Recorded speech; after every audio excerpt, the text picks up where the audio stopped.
With the effect of global warming becoming more and more severe, and causing more extreme changes in our weather patterns, a call for a decrease in the use of fossil fuels and the use of more sustainable alternatives has long been made. In response to that call, governments around the world have started to look into alternatives like wind, solar, and water. But that is still not enough to curb the rate of global warming. Now more than 30 countries combine their resources to develop what they say might just be the perfect solution, the most ambitious project of our generation.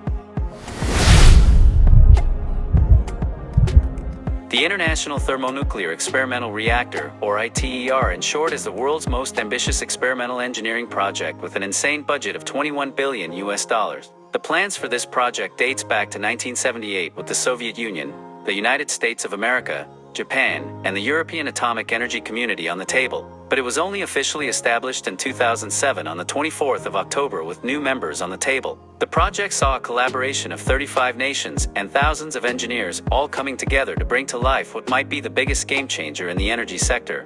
The countries involved in the project includes Russia, United States of America, China, India, Korea, Japan, and the EU with its member countries. The country that was chosen as the base of the project was France. The aim of the ITER is to build the biggest nuclear fusion reactor which operates under the same principles as our sun and other stars to create energy, and by doing so, it wants to pave a way for thermonuclear fusion as a way of generating clean energy. The construction started in 2013, while the assembling of the tokamak, the machine used to harness the energy created during nuclear fusion, began in 2020. The ITER is expected to create its first plasma in late 2025, but in May 2021, it was already 75% complete, and by early July of 2022 it was said that it's already in its testing stages. Now let's get into numbers that makes it the most ambitious energy project of our generation. The initial budget of the project was $7.3 billion with current inflation rates.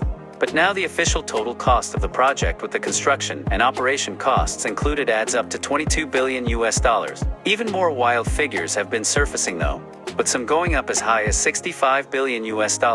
But the ITER board lashed those figures, saying they are false. Whatever the total cost of the project sums up to, it has already been dubbed the world's most expensive engineering experiment project, even though its number don't outdo those of the International Space Station, which summed up to somewhere between $100 to $150 billion. Now let's dive deep into how this machine works. What makes it a challenging project and what makes it different from normal nuclear power plants? The concept of how the machine will work looks easier at surface, but proves to be way too complex. All you need to do is to force two hydrogen isotopes to collide, which commonly deuterium and tritium, and they will produce helium atoms and a subatomic particle called a neutron, which is very energetic. The final product at the end of the reaction is a little bit lighter than what went into the reaction, and looking at the famous mathematician Isaac Newton's formula, E=mc², we find that this decrease in weight results to an insane quality of energy being generated, which can be harnessed. As I said, it's easier said than done. The two hydrogen isotopes repel each other just like two magnets when facing each other with the same poles.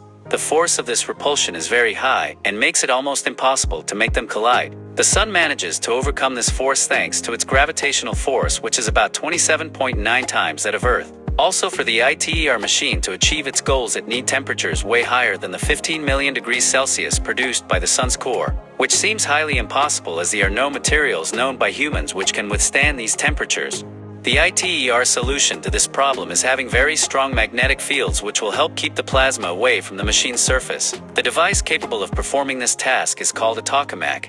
It is a donut-shaped device that was developed in Moscow and can contain very high temperatures using high magnetic fields.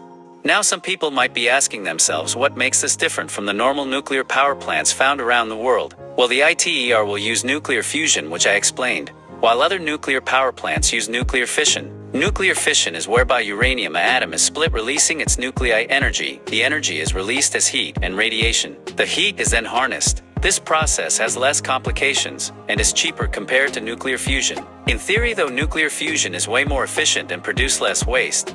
Now let's get into this engineering marvel's capabilities. The machine is designed to produce 500 megawatts of fusion power in a period of 400 to 600 seconds, which is 10 times more in ratio than what the machine currently in operation can produce. The current record for this as of 2021 is held by the National Ignition Facility Reactor, the NIF in short, which is housed at the Lawrence Livermore National Laboratory in California, USA. It produced a fusion power of 0.7 when compared to the input power, which is nothing compared to what the ITER wants to achieve. Now be reminded that this is an experimental tool, but it aims to generate 500 megawatts of fusion power from only 50 megawatts of heat input, which is 10 times compared to the input, making it the first one to gain energy in the process. Here's another insane thing about the ITER.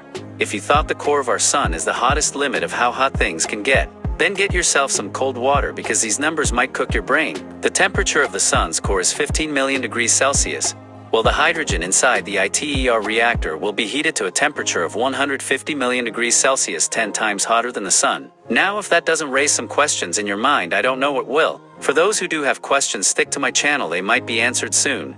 And those who believe they know it all, stick with my channel and you might realize something.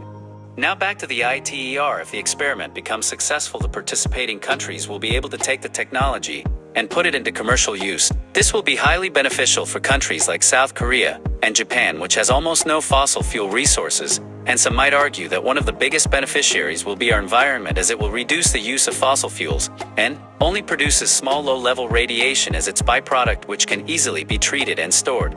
Now the thing is, with the budget of just the experiment being this high, what will it cost the country to put this technology into commercial use? I guess France had all that figured out before the others. This is me signing out. Please like, comment, share, and subscribe for more videos from our insane world, and possibly outside.